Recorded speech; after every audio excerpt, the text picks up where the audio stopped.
Guys welcome back माय YouTube channel. तर मी 1000 subscriber complete केलेले आहेत आणि माझे फक्त एका महिन्यात 1000 सबस्क्रायबर कंप्लीट झालेले आहेत आणि ते कसे ते तुम्ही व्हिडिओ शेवटपर्यंत नक्की बघा. मी तुम्हाला सांगणार आहे की माझे 1000 सबस्क्रायबर कसे कंप्लीट झालेले आहेत.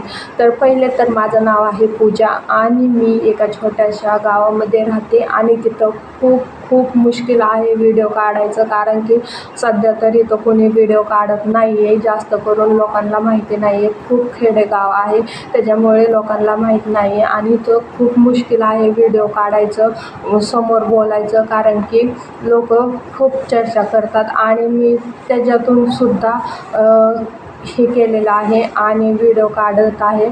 आणि मी सुद्धा खूप घाबरायचे लोकांना की मला काय म्हणते काय नाही, पण मी कुठंतरी असा विचार केला की लोक आपल्याला काय घरी ह्याला काही देत नाहीत, आपण उपाशी राहिलं लोक आपल्याला खायला आणून देत नाहीत. त्याच्यामुळे लोकांचा विचार करायचा नाही आणि तुम्ही जर लोकांचा विचार करत राहिलात तर आयुष्यात कुठंच काही करू शकणार नाही, कारण की लोक फक्त नावं ठेवायलाच असतात. त्याच्यामुळे मी पण हा विचार केला की लोकांचा विचार करायचा नाही, व्हिडिओ काढत राहायचे. आणि पहिले व्हिडिओ काढत राहिले मी तर मला खूप वाईट वाटायचं की माझ्या व्हिडिओला व्ह्यूजसुद्धा येत नव्हते आणि लाईकसुद्धा नाही आणि हे सुद्धा होत नव्हतं. तर मग मी कंटेंट चांगलं बनवण्याचा प्रयत्न केला आणि खूप खूप विचार करायचे काय बनवू, परंतु मला कोणतंही सापडलं नाही आहे की मी कशावरती व्हिडिओ बनवू. खूप सर्च केलं पण काहीच नाही. आणि त्यानंतर माझी बहीण म्हटली की मी तुला सपोर्ट करते, तू व्हिडिओ काढत राहा, तू असा व्हिडिओ काढ तसा व्हिडिओ काढ. मग माझ्या बहिणीने मला खूप सपोर्ट केला. त्याच्यानंतर माझे 50 सबस्क्रायबर पूर्ण सबस्क्रायबर झाल्यानंतर मग मी एक दिवस खूप 50च्या पुढं सबस्क्रायबरच होईनात आणि 50च्या पुढं सबस्क्रायबर होईनात. मग मी खूप विचार केला काय करू. मी एवढा विचार केला की मला असं वाटलं नाही का यूट्यूब सोडून द्यावं, यूट्यूब आपल्यासाठी नाही आहे. परंतु गाईज मी प्रयत्न करत राहिले आणि माझी बहीण मला सांगत राहिली. तिथं म्हटलं की व्हिडिओ सोडून द्यावा, नाही करायचं व्हिडिओ, आता काढायचाच नाही आहे व्हिडिओ, कसलाच काढायचा नाही आहे. आणि मग माझी बहीण म्हटली नाही का, तिने मला मोटिवेशन केलं की तू चांगले व्हिडिओ बनवते, तुझं लक आहे याच्यामध्ये, तू काढत राहा. मग मला कुठंतरी मोटिवेशन भेटलं, त्याच्यामुळं मग मी व्हिडिओ काढत राहिले. नंतर मी तुम्हाला खूप चमत्कारी गोष्ट सांगणार आहे, व्हिडिओ शेवटपर्यंत नक्की बघा.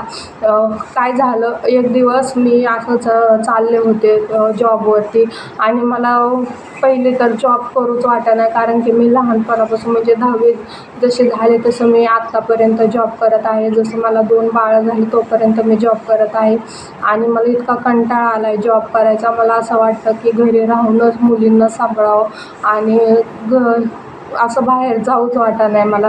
आणि दुसरी गोष्ट म्हणजे मी माझ्या मुलींना खूप जपायचं आहे मला, कारण की माझ्या छोट्या बाळाला मी 2 वर्षाच्या असताना सोडून गेलेले आहे. तिला मला वेळ द्यायचा आहे आणि त्याच्यासोबत मला पैशाची पण गरज आहे. त्याच्यामुळं मी हा रस्ता शोधला आहे की मी घर बसल्या काहीतरी पैसे कमवू शकते आणि माझ्या मुलींचंसुद्धा मी सगळं संगोपन करू शकते. त्याच्यामुळे मी यूट्यूब चॅनल खोललेलं आहे आणि गाईज त्याच्यामुळे मला सपोर्ट करा, माझ्या चॅनलला सबस्क्राईब करा, लाईक करा आणि व्हिडिओ शेवटपर्यंत नक्की बघा.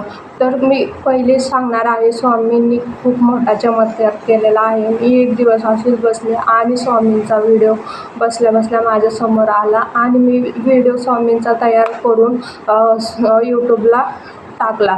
आणि ज्यावेळेस स्वामींचा व्हिडिओ टाकल्यानंतर पहिल्यांदा त्याला 1000 व्ह्यूज आले आणि 65 लाईक आले. त्याच्यानंतर मला खूप आनंद झाला की माझा व्हिडिओ स्वामींमुळे चालत आहे. आणि मग मी स्वामींचे असे भरपूर व्हिडिओ तयार केले, खूप व्हिडिओ तयार केले आणि यूट्यूबला टाकत राहिले. त्यांनी माझ्या 1000 सबस्क्रायबर कंप्लीट झाले. त्यानंतर मग म्हटलं आता आपण स्वामींच्या ह्याच्यावरती नको राहायला, कारण की स्वामींनी आपल्याला 1000 सबस्क्रायबर कंप्लीट करून दिले. त्याच्यामुळे आता आपण सुद्धा मेहनत करूया. आणि मी ते व्हिडिओ बनवताना खूप मेहनत करायचे स्वामींचे, परंतु म्हटलं की स्वामींच्या ह्याच्यावरती नको, आपण स्वामींनी आपल्याला टार्गेट पूर्ण करून दिलेलं आहे, मग आपण आता स्वतःचं सुद्धा करूया. तर मी हे असं करत माझे 6,000 सबस्क्रायबर पूर्ण झालेले आहेत गाईज. प्लीज या व्हिडिओला लाईक करा, सबस्क्राईब करा आणि मनापासून तुम्हाला धन्यवाद, आभार आणि थँक्यू.